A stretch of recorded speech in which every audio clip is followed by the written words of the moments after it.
4 వెల్లుల్లిపాయలు, కొద్దిగా కొత్తిమీర వేసుకొని కోర్సుగా మిక్సీ పట్టుకోవాలి.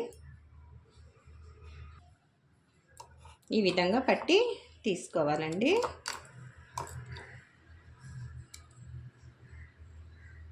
స్టవ్ వెలిగించుకొని గిన్నె పెట్టేసుకోవాలి. నేను ఇక్కడ మట్టి గిన్నె తీసుకున్నానండి.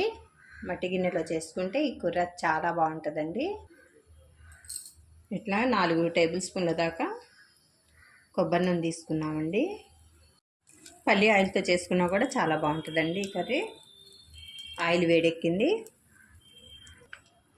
ఇందులోనికి 1 టేబుల్ స్పూను ఆవాలు వేసుకోవాలి, 1 టేబుల్ స్పూను పచ్చెనపప్పు, 1 టేబుల్ స్పూను మినప్పప్పు, 1 టేబుల్ స్పూన్ జీలకర్ర వేసుకొని బాగా వేయించుకోవాలి.